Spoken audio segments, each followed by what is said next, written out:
ნაძალადევში მდებარე ივერის ყოვლადწმინდა ღვთისმშობლის ხატის სახელობის ტაძრის მღვდელმსახური დეკანოზი ირაკლი კენკებაშვილი შემოგვიერთდა. მამა ირაკლი, დაგლოცეთ, მადლობა ჩვენთან მობრძანებისთვის. დილამშვიდობისა, მოგესალმებით, გილოცავთ ყველას უდიდესი ორი წმინდა მამის ხსენებას, ღირსი შიომღვიმელისა და არსენი ხალტუელისა.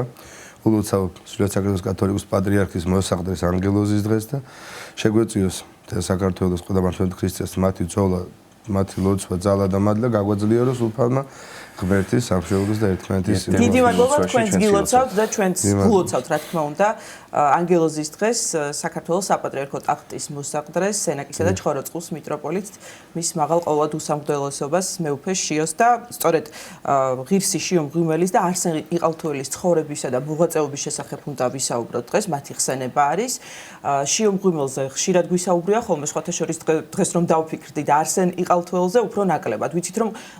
ყველიერის ხუჩაბას ტრადიციულად ჩვენ ყოველთვის შიომღვიმელის ხსენებას აღნიშნავთ. დავიწყოთ საუბარი წმინდა შიომღვიმელის შესახებ, რომელიც არის ასურელ მამათაგან ერთ-ერთი მე-6 საუკუნის მოღვაწე და ვიცით რომ ასურელ მამებს უკავშირდებათ მონასტრული ცხოვრების დაფუძნება ჩვენს ქვეყანაში. აი თქვენ უფრო ვრცლად, აი ყველაზე მნიშვნელოვანი მომენტები წმინდა შიომღვიმელის ცხოვრებიდან და მოღვაწეობიდან რომ შეგვახსენოთ. დიახ, უნდა აღვნიშნოთ რომ დიდი წმინდანების ხსენებას ეკლესიის კალენდარში შეტანილი, რა თქმა უნდა არის, მაგრამ ყველა წმინდანის ზოგადად, მაგრამ იშვიათი მოვლენა, როცა ერთი წმინდანის ხსენებას ორგზის აღნიშნავს ეკლესია. ხოლმე ეს არის, როცა თქვა საქმე ეხება უფალსა ჩვენსა იესო ქრისტესთან ღვთისმშობელს, აქ აღნიშნულია თქვა მასთან დაკავშირებული მოვლენები ხო, იშობა იქნება, ათლისღება წინადაცვე და ღვთისმშობლის მიყვანება და ასე შემდეგ. იშვიათია რომ წმინდანი ხსენება ორგზის აღნიშნებოდა. ზოგადად წესი ჩვენ წმინდანების ხსენებას აღნიშნავთ ხოლმე მათი გარდაცვალების დღეს, როცა ისინი მიწიდან ზეციურ ეკლესიაში შეუერთდნენ და არიან ფარული და მეუხნი მთელი სამყაროსი. და შიომღვიმელი ამ ხრივაც გამორჩეულია მის უდიდესი ღვაწლის გამოც, რა თქმა უნდა მის ხსენებას საკუთარ ეკლესიას დაწესებული აქვს, ეს არის 22 მაისს, მის გარდაცვალების დღე, მაგრამ აი ყველერეს ხუთშაბათს ყოველთვის ტრადიციულად აღნიშნება მის ხსენება, კერძოდ მისი წმინდა ნაწილების აღმოწევა, გამოჩენების დღესასწაულსაც ეკლესია უკვე რამდენი საუკუნე აღნიშნავს. სანამ ამ ნაწილებზე რა თქმა უნდა ვისაუბრებთ ამ მოვლენაზე, უნდა ვთქვათ მის შესახებ. ყველა ვიცით რომ მე-6 საუკუნეს ძერბედობის ჟამი დაუდგა ქართლის სამეფოს. ამ დროს უკვე ოჯერ 200 დაახლოებით 2 საუკუნეა გასული, ცოტა მეტი წმინდანინოს მიერ საქართველოს ხელახლა ესე რომ ვთქვათ გაქრისტიანებდა სახელმწიფო რელიგიად გამოცხადებისა ქრისტიანობისა, მაგრამ მაინც თანართული პერიოდი აქ საქართველოს ერთხელ რომლებიც ირანელები აღწევდნენ თავად ექსპანსიას, ყველა ძალით ძელას ხმარობენ რომ გადადრიკონ ქართველები ჭეშმარიტი რწმენისაგან, მიაღებინონ მათი რჯული, ასევე ფეხის მოკიდებას ცდილობს მონოფიზიტური რწამსი ესე რომ ვთქვათ და საკმაოდ რთული ვითარებაა და ძებედობის ჟამს არასოდეს დაუტოვებია ჩვენი სამშობლო უფალს. ვიცი წილხვედრიც არის ჩვენი ერი და ქვეყანა ყოვლადწმინდა ღვთისმშობელს და ვიცი სწორედ ამ დროსაც ზეცა შეიძლება ითქვას ჩაერია ჩვენ მაშინდელ რთულ მდგომარეობაში და უშუალოდ ღვთისმშობლის ლოცვა კურთხევით გამორჩეული იქნა და გამოგზავნილი იქნა საქართველოში რწმენის გასამტკიცებლად უდიდესი სირიელი მოღვაწე მამები იოანე შემდედაზნის ხელმძღვანელობით. ძალიან საინტერესოა შევახსენოთ მაყურებელს და მსმენელს თვითონ ეს გამორჩევის ფორმა, რიცხვი იოანე უდიდესი მოღვაწე იყო უკვე სირიაში, ყველა ცნობდა მას. მონასტრის დამაარსებელი, ძალიან ბევრი მოწაფე ყავდა ერთმანეთზე ღირსეული და როცა ღვთისმშობლის გამოცხადების ღირსი შეიქმნა იოანე და უთხრა ღვთისმშობლს 12 მოწაფე უნდა აერჩია მას თავისი ბერებისაგან. ფრიად საგონებაში ჩავარდა იოანე, რადგან ეძნელებოდა მას გაგდან ყველა ერთმანეთზე უკეთესი იყო და რომ მამებს ძმებს არ ეკეთრო რომელიმე განსაკუთრებული სიყვარული რომელიმესადმი ქონდა იოანეს ან არ გაძლევოდათ მისი გარეში ყოფნა, მან მოუთხრო თავის მოწაფეებს ღვთისმშობლის გამოცხადების შესახებ და სთხოვა და ესეთ რამ ურჩია რომ მოდი ეს გამორჩეულობაც ღმერთის ნებას მივარდოთ და მან აღირჩიოს თქვენ შორის ის ვინც ღირსი იქნება და კმა იყოფა რწმენა და ძალა იმისა რომ უდესი საქმე აღასრულოს. მართლაც ესეთი ფორმა მოიფრა იოანე ზედაზნელმა, დაიწერა ქარტიაზე სათითაოდ დაწერეს მის მოწაფეებმა თავიანთი სახელები, დააბრძანეს წმინდა ტრაპეზზე, მთელი ღამე მიეცნე დაუჯდომელ ლოცვასა და უდიდეს ღვაწლს ხსენებული მოწაფეები, შემდეგ გამთენისას აღევლინა წირვა. უკვე წირვის შემდეგ როცა ეზიარენ მამები, აი უბრძანა იოანემ თავს მოწაფეებს და ყველანი მოხდრაკი დამგარყούν და უფალო შეგვიწყალენ ეგალობათ გარკვეული პერიოდის დროის განმავლობაში და როცა ეს გაგრძელდა რამოდენიმე ხანი, დაახლოებით 1-2-3 საათი, ყველა მიხილა რომ ანგელოზმა თვითონ, რომელიც ეცნა გარდამოსული იყო მათ საკურთხეველად, აიღო აღიპყრო ტრაპეზიდან 12 ქარტია და ხელში ჩაუდო იოანეს ესე დიდი ნუგეს შესწავლი ახილინა მოწაფეებს რომ უშუალოდ ღმერთისგან ზეციდან მოხდა მათი გამორჩევა და ეს სახელები იყო იქ დაწერილი თვითონ ქარტი ვიცნო ყველა ერთზე ეწერა იოსები, მეორეზე შიო, მესამეზე ანტონი, პიროსი და ასე შემდეგ თადეოზი და 12 რომლებიც შეომძალდა. შიო ღმელი ადრიდანვე დაემოწაფა იოანე ზედაზნეს იყო ღვთისმოშიში ოჯახის შვილი, ერთადერთი შვილი ყავდათ მათ. აღსანიშნავია რომ მიუხედავად ოდეთის განათლება მიაღებინეს შიოს თავშობლებმა და საკმაოდ დიდ ქონებასაც ფლობდნენ და ამას ამზადებდნენ როგორც მათ მემკვიდრეს უკვე მოხუცებულებაში მიეცათ შვილი, ხანძბერდი არ უჩნდებოდათ, მაგრამ შიო გამოირჩეოდა ბავშვობიდანვე უფრო მეტად სიმშვიდით, თამდავლობით, წინა წერილის კითხვით. ეს აფიქრებდა მის ღვთისმოშიშს და ვერ უმხელდა თავიდან ჯერ კიდევ ყმაწვილი შიო რომ მას გულში მონაზვნობის სურვილი მქონდა ჩადებული და ახდებული ღვთისაგან. შემდეგ ისე მოხდა რომ მშობლების კურთხევის გარეშე მხოლოდ მოსალოდსაც წავიდა გაიგო მან იოანეს მოღვაწეობის შესახებ ანტიოქიაში და როცა მივიდა მისგან ფაქტად ითხოვდა ღვთისგან მხოლოდ მისი ნება განეცხადა მომავალთან დაკავშირებით როცა იოანე მას სახელით მიმართა წმინდა შიო კიდევ ერთხელ დარწმუნდა რომ ის რაღაცა ღვთის განსაკუთრებულ მადმოსილ ადამიანთან მოხვდა და იოანემ არ მოუწონა ჯერ საქციელო მშობლების კურთხევის გარეშე წამოვიდა მოისმინა მისი თხოვნა მისი მდგომარეობა და ურჩევა ჯერ დაბრუნებულ მშობლებთან ლოცვა კურთხევა აიღო მონაზვნებაზე და თუ იქნებოდა ნებართვა შემდეგ ისე დაბრუნებულიყო და ესეთი რამ მოიფიქრა წმინდა შიო მრავალი ლოცვის შედეგად რომ შემორჩენილია ის მცხოვრებაში რომ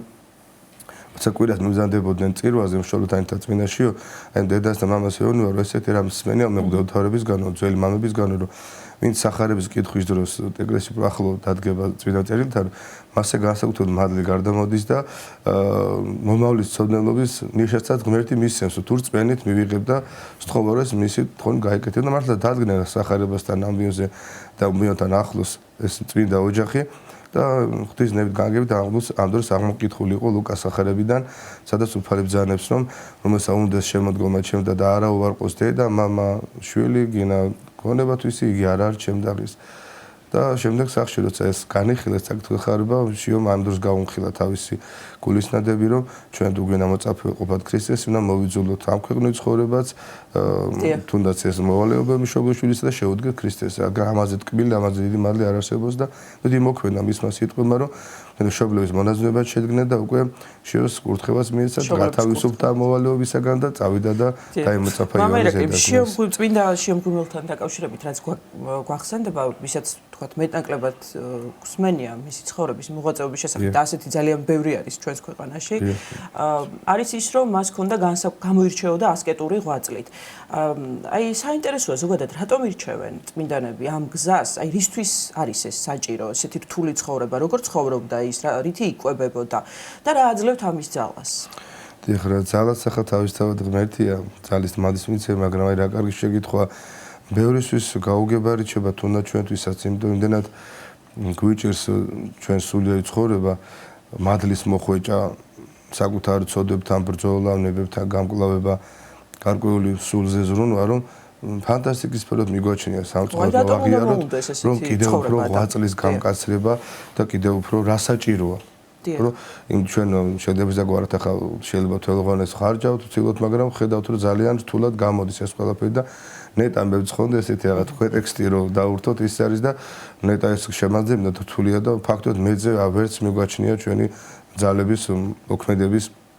არეალი და იმედიც რომ რამეს სხვა შევძლებთ, მაგრამ ასე არ იყვნენ წმინდანები. პირველ რიგში გაუგებარი რამ წმინდა შემოგვიყვება ასეთი ასკეტი მოღვაწე იყო, მან თვითონ ითხოვა განმარტოთ დაყუდებულ ცხოვრებაზე კურთხევა იოანეს, საქართველოს ჩამომბრძანებულმა, თუ ზოგი აკურთხეს ეპისკოპოსად, ზოგი შემდეგ საქადაგებლად და მიმოვიდოდა და შეარჩია სარკინეთის თემში უდიდესი ხევი, რომელიც შეხედვაც კი შეაწუნებდა ადამიანსო და აი ამ უდაბურ ტყეში დამკვიდრდა, წარმოიდგინეთ უამრავი მხეცების გარემოცვაში უწყლო ადგილას და რა საჭირო იყო შემდეგ ესეც არ იკმარა, ხა შევეხებთ აქცენტებს დავსვათ მის ცხოვრების განსაკუთრებულ მოვლენებზე, ესეც არ იკმარა თითქოს ესე რო თქვა და აღსასრულამდე 15 წელი მან ხსნის ხელით ამოთხილ ღვიმეში გაატარა ფაქტიურად, სადაც შუქის ძლივს აღწევდა, ხოლო პატარა ღიობი ჭასავი დატოვა ესეთ, სადაც თოკით უგზავნიდნენ პურს და წყალს ხანდახან და რა საჭიროა ეს ყველა. აქ ხოლმე ამის ერთადერთი მიზეზი არის მოყვასის სიყვარული და ქრისტიანობის ღვაწლის თავსდება, რადგან ის ხოლმე თავისი სულიერ განვითარების აზროვნავდა, რა თქმა უნდა, დღე-დღე ლოცავდა და მარხულობდა, ასე კაცრ ღვაწლს ეწეოდა ჩვენი ერის, ჩვენი ეკლესიის და ჩვენი სამშობლოს უკეთესი მომავლისათვის. ქრისტიანობა სწორედ ესაა, როცა ვინმეს რამე ღვაწლს, რამე სირთულებს თავს იდევს სხვისი მოყვასის საკეთილდღეოდ. ეს არის ნამდვილი ქრისტიანობის არს. ეს არის სწორედ ის, რაც იესო ქრისტე მაღასრულა ის ჩვენ წილმან თავს იდო ჩვენი ცოდები ჯვარს ეცვა, ჯვარს გაიკრა, ჯვარზე აიტანა, ასევე როცა ადამიანი ასეთ ღვაწლს შეუდგება, ბუნებრივად ღვთისგან ძალიან დიდი მადლით ჯილდოვდება და ღვთისმშობლებს შეუძლიათ რომ იმხელა მადლი მოიღვაწონ აი ესეთი მკაცრი ასკეტური მოღვაწეობით. არავის არ უჩვენებს ცდას თუ კურთხევა არ ექნება, რომ წარმოიდგინეთ, რომ მისი ღვაწლის შედეგად მთელ ერს, მთელს ქვეყანას ეფინება მისი მევახმის ფარველობა და იცავს იფარავს უამრავ ხილდაუხლავი მტრებისაგან და შეიძლება განათლდეს, გამწყდეს ის გარემო, რომელშიც ის მოღვაწეობდა. ეს საოცარი რამ არის და დღემდე შემორჩენილია ასეთი მოღვაწეების ღვიმეები იქნება, მონასტრები იქნება, დროებით გაჟღენთილია მათი ლოცვის შედეგად, მარხვის შედეგად მოპოვებული საღვთო მადლით და ეს ერთ-ერთი ნიშანია, რომ ურთულესი ღვაწლია ღვთის წინაშე, მაგრამ ძალიან დიდი ფასი აქვს ერთისთვის, როცა ვინც მის მოღვაწეობას, მის ღვაწლს შეესწება რომ იბაძოს სხვისი ცხონებისათვის გაისარჯოს. წმინდა შიომღვიმელის ბოლო წლები, ბოლო 15 წელი გაიხსენეთ და ახსენით მამა ირაკლი და ასევე აღსასრულიც რომ ვახსენოთ, როგორი იყო მისი აღსასრული, როგორ განვითარდა შენ რომ უკვე მოვლენები, ამის შესახებ რა ინფორმაცია აქვს? თქვენ ნებართვით აღსასრულამდე კიდევ გავიხსენებ, ჩვენ აი როს არ გვესმის ღვაწლის მნიშვნელობა ძალიან მარტივად გვინდა ხოლმე თქვათ ერთი კვირა ვილოცებთ, ორი კვირა მიმარხულეთ, უფრო მეტად დიდ მარხვას შევინახავთ, განა არ უნდა შევინახოთ, მაგრამ მერე გვიკვირს ხო რაღაც ველოდებით რაღაც მთები უნდა წამოვივიდეს ან უცბად ესე გავხდეთ ამდაბალნი, მშვენი, მობიერნი, ასეთი არ მარტივი არ არის. ამას ჭირდება თუნდაც სათნოების შეძენა, სასწრაფო მადლი რო ვახსენეთ, ძალიან დიდი რეგულარული ღვაწლი, ძალიან დიდი თავდადებული, თავგანწირული მოღვაწეობა ღვთის წინაშე, როგორც წვინაში თავს იდვა და ძალიან რთულია წარმოსადგენაც კი ერთი ადამიანი მარტო დღეს რა ადგილას არის შიომღვიმის მონასტერი, ხო? მაშინ თად მიუვალი გაუდაბურებული იყო, ასე ცხელცებით დასახლებული. და როგორი მძლავრი სულიერების და განათლების კერა შეიქმნა იქ და დღემდე ესე. როგორ უნდა წავდა და მარტო დარჩი ჯერ. ესეც ალბათ ძალიან გაგვიჭირდება ჩვენ თავი წარმოვიდგინოთ და იქ როცა წაბრძანა წმინდა შიომღვიმელი 60 დღე გაატარა უჭმელ უსმელო წარმოიდგინეთ პირველი მისვლისთანავე ეშმაკვა თუ კი რამე სახეობის პირდაპირ წერია მის ცხოვრების აღწერაში, რამე სახის ცდუნება შემოტევა არსებობს ადამიანის ყველადაირი ფორმა გამოიყენა, ხან ეცხადებოდა ცხოველების მხეცების სახით, ხან მებრძოლების სახით, გარდახავ ფიქრებისა და სწრახობისა, რომ ემუქრებოდა მოუკლით, მაგრამ აი ამას ვაშკაცურად გაუძღვ წმინდა შიომ და რა თქმა უნდა ცენტრალური მომენტი არის, ესე ვფიქრობ მე მის ცხოვრებაში და ჩვენთვის თავარი უდიდეს სანგეშ ქართველების, რომ სწორედ წმინდა შიომღვიმელს უკავშირდება ღვთისმშობლის გამოცხადება და ღვთისმშობლის აი ფეხის დადგმა ჩვენს წმინდა მიწად მისწილხვედ მიწად, როცა ღვთისმშობელმა ამხელა ღვაწლი დააჯილდოვა, რომ აი ესე ამ ქარტყილებში ბრძოლაში ყოფილ წმინდა შიოს გამთენისას ხვრელოცვის შედეგად მათ გამოიცხადა იონე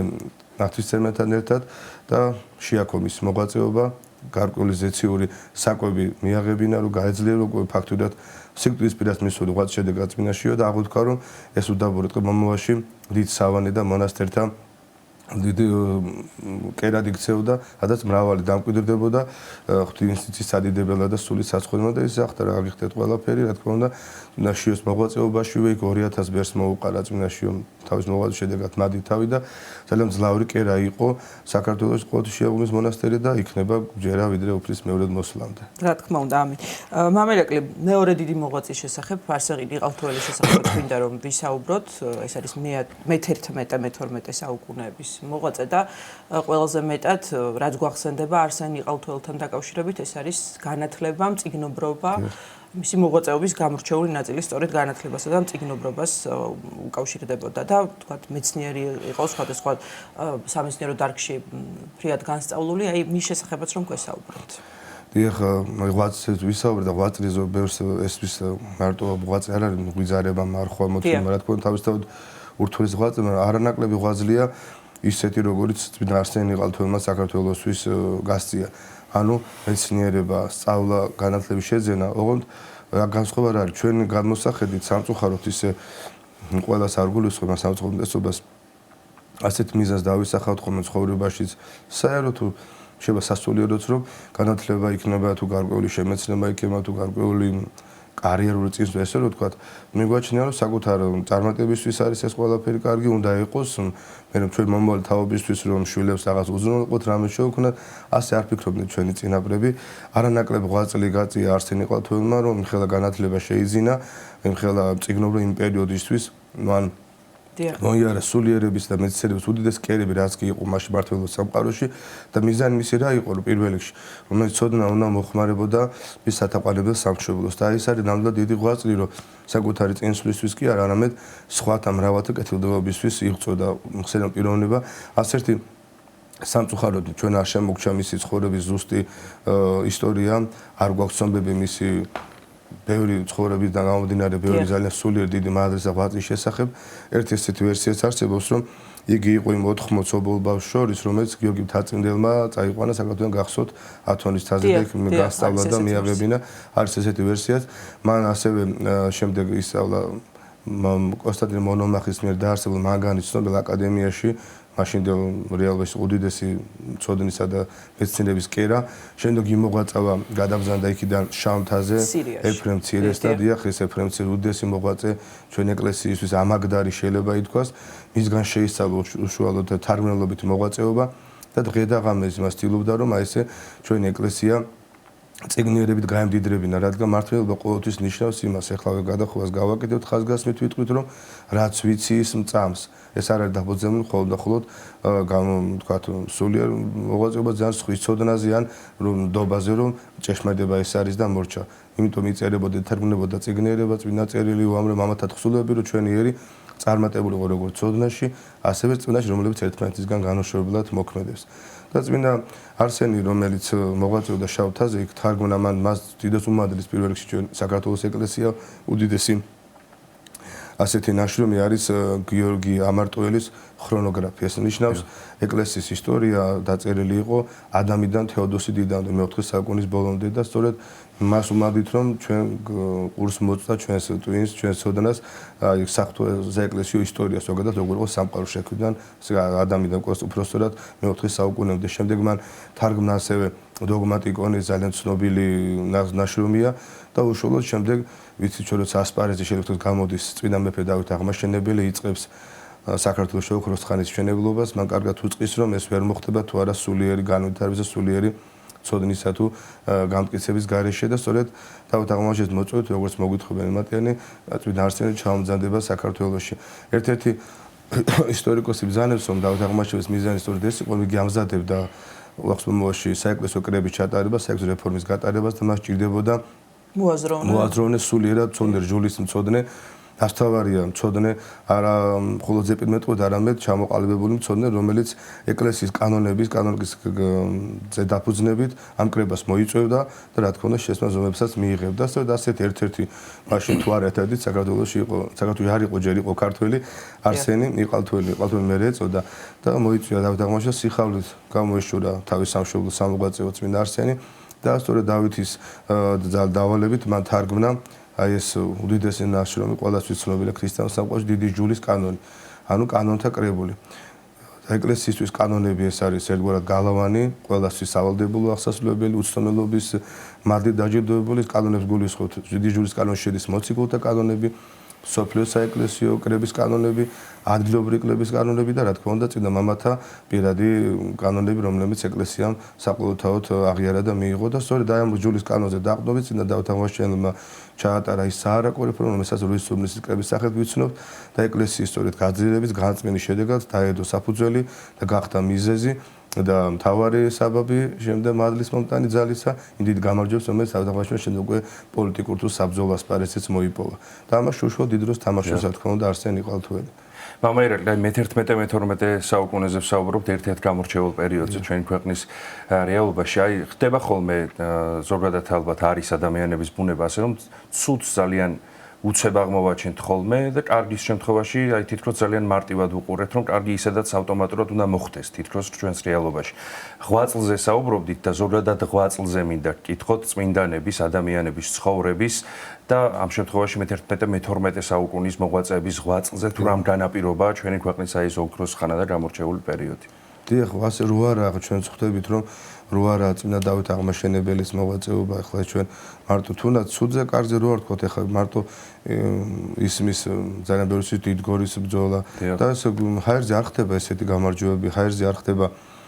გელათის აკადემიის დაარსება, ამის უკან ძალიან ბევრი წმინდა ადამიანის უდიდესი შრომა, ღვაწლზე თავდადება დგას, ღვაწლი რას ნიშნავს, რასაც შენ იტვირთავ, შანუ რაღაცას ვიტვირთავ, რაღაცას იკლებ ბუნებრივია, რაღაცას აკდები, რაღაცას მეც იღებ ვიდრე გევალება, ვიდრე შეგილია შეიძლებაც, მაგრამ ამას იმიტომ აკეთებ, რომ უნდა გქონდეს ამის თუ უკვე ტექსტი არ არის ღმერთის ან მოყვას სიყვარული, მაშინ ეს მარტო პირადი განდიდების სურვილი შეიძლება აღმოჩნდეს, ან წარმატებისა და ეს ღვთისგან დაჯილდოვებული ვერ იქნება ასეთი მადლი. და სწორედ ასეთი ადამიანების დამსახურება საერთოდ ჩვენ რო დღემდე ვარ და ქართულად მეტყველებ და წვენა რო გაგვაჩნია, ეს არის ძალიან მნიშვნელოვანი. ჩვენი დიდი მოღვაწე წმინდანების მოღვაწეობა საქართველოში ედგვარ ჯაჭვით არის, რომელიც არის შემდეგი წინა ჯაჭვის რგოლი და არის შემდეგი გაგაზრდებული რგოლი. და ჩვენც ერთ-ერთი უნდა ვიყოთ ამ რგოლის, ამ ჯაჭვის ნაწილები, გვინდა თქვენ დღევანდელი ქართველობა და ძალიან კარგია თუ დავფიქრდებით, რატომაც ვიხსენებთ ჩვენ წმინდანებს ეკლესიაში, რატომაც აგერ ვეხმაურებით თქვენი ტელევიზიით, რომ უნდა ვეცადოთ, რომ რაღაც ისეთი პროფესია ავირჩიოთ, იქნება თუ ჩვენ შვილებს ურჩიოთ, ავარჩევინოთ, რომელიც მარტო მის პირად კეთილდღეობას კი არ გამოადგა, არამედ სამშობლოსაც რაღაცით შეეწევა მინიმუმ თუ არა იტვირთავს თქვა უშუალოდ სამშობლოს სახურებას თუ ეკლესიის სახურებას იქნება ან მოყვასის სახურებას და ასე საშუალო დღესაც ბევრი ასეთ პროფესიები. გარდა თავისთავად ძალიან კარგია ახლა ეს საერთაშორისო ურთიერთობების საბანკო სისტემა, რო ფულის შევნის პროფესიები, მაგრამ ეს მხოლოდ პირად შეიძლება გამოადგეს, მაგრამ უფრო კარგია თუ მონდომებული იქნება ისეთი დარგები წინ წამოიწეს მომავალი თავს ახალგაზრდების თვალსაჩინში, როგორც არის თქვა ფილოლოგია, არქეოლოგია, ისტორიოგრაფია, აღარ ვსაუბრობ სასწავლო განათლება, რომელიც მარტო მას კი არ გამოადგება, მთელს ქვეყანას და ეკლესიას მომავალ ერს ამოდა იქნება და ჩვენ შორისაც ღმერთმა აღმოაცნეს უფას ყველაფერი შეუულია, იგივე არსენები, შიოები და მეფეც ღმერთმა ღირსებას მოგვადოს იქნება უახსნაობაში როცა ღმერთია. დიახ, მამა ირაკლი, ჩვენ ორი დიდი მოღვაწის შესახებ ვისაუბრეთ, რომლებიც მოღვაწეობდნენ კონკრეტულ დროსა და კონკრეტულ გეოგრაფიულ არეალში, მაგრამ რა თქმა უნდა, მათი ღვაწლი არ შემოისაზღვრება ამ დროით და არის მარადიული, მათ მიერ დატოვებული სულიერი თუ სამეცნიერო მემკვიდრეობა არის მარადიული და აი პასუხისმგებლობაზე მინდოდა ასევე მეკითხა ჩვენი თანამედროვე ქრისტიანების მათი ცხოვრების გააზრებასთან დაკავშირებით. დიახ, აი კიდევ ერთხელ ძალიან ბევრს წინაზე ვსწავლობდით, ჩვენ ეს არ არის მარტო ლამაზი ისტორიები, ან თუნდაც ლეგენდები და მითების რეალობაა და იონი კრუპინი ბრძანებს ყველაზე სწორი წინაებისა თაყვანისცემა და პატივისმგებარი თუ ჩვენ მათ გაკეთებულ საქმეს მივიბაძავთ. შეიძლება ისდაგვარად. და სახელმძღვანელოა დავით აღმაშენებლის მოღვაწეობა იმ გაგებით გარდა დიდგორისა და ერწუხისა და ასე შემდეგ გამარჯვებებისა და ოქროს ხანის დასაწყისისა, რითი იწყებს დავით აღმაშენებელი, რა მიზანი აქვს მას საქართველოს ოქროს ხანის დაბოძრების კუთხით. ყოველთვის ყურადღება ექცევა განათლების სფეროს. და სწორედ მისი გადაწყვეტილება იყო ჯერ კიდევ დიდგორის გამარჯვებამდე გადაწყვიტა რომ გელათში დაარსა აკადემია, მის ესეთი მიზანი იყო ცნობილია რომ ყოფილიყო უნდა გელათი, მეორე იერუსალიმი და ახალი ათინა. როგორც მადით ისე სამეცნიერო კუთხით. და ამას ყოს აქცევდნენ ყურადღებას მეფეები იქნება, პატრიარქები თუ რა თქმა უნდა მიაქციოს ყურადღება ნებისმიერ ხელისუფლებამ, ნებისმიერ შემთხვევაში ქვეყანას ვერ ექნება მომავალი კარგი თუ მას განათლების პრობლემა ექნება, თუ არ ექნება განათლებული ერი. და სწორედ ასე ამიტომაც იყო რომ არსენი ყალთველი როცა დავით აღმაშენებლის გარდაცვალების შემდეგ აღნიშნოთ ის მისი მოძღვარი იყო დავით აღმაშენებლის როცა გარდაიცვალა და გადაბრძანდა იყალთოდან იყო იქ წარმოშობით ესეთი გადმოცემა არსებობს არსენისა იქაც მან იყალთოს სკოლა რომელიც დაარსებული იყო მის მიერ გადააქცია აკადემიად და იყალთოს აკადემია ცნობილი იყო და მრავალი საუკუნის განმავლობაში იქაც ამ აკადემიამ იმუშაკა და მრავალი ღირსეული მამულიშვილი გაუზარდა სამშობლოს და ამას გულისხმობთ ჩვენა ვეცადოთ რომ რაღაცა ისეთი მოვიფიქროთ, შევეცადოთ თუნდაც რომ ჩვენი საქმე ჯერეთ მინიმუმ სამშობლოს არაფერი არ დავაკლო და არ ვაზრებთ არამედ იქება გამოდის კიდევაც და პატრიოტიზმის გზნობა სამშობლოზე საუბრობ და სიყვარული დღეს ძალიან რო გავყმართებულა ძალიან ბევრ სამწუხაროდ არ ესმის სწორად განგებ თუ შემთხვევით არ ვიცი არ ნიშნავს მაინდამაინც თავგანწირვას და მაინდამაინც თაფლის წასვლას თუ შენ საქმიანობას შენ პროფესიას კეთილსინდისიერად აღასრულებ თუ შენ ზრდის შვილებს ცარწმუნოებით, ეროვნული ტრადიციებით და პატრიოტთან შრომებს არანაკლებ დიდი პატრიოტობა ვიდრე თქვათ, მაინდამაინც ბრძოლაში წასვლა და ძალიან დიდი მადლობა. გილოცავთ კიდევ ერთხელ და შევახსენებთ მაყურებელს ნაძალადეებში მდებარე ივერის ყოველწმინდა ღვთისმშობლის ხატის სახელობის ტაძრის მღვდელმსახური დეკანოზი ირაკლი კენკებაშვილი საუბრობდა სტუდიაში.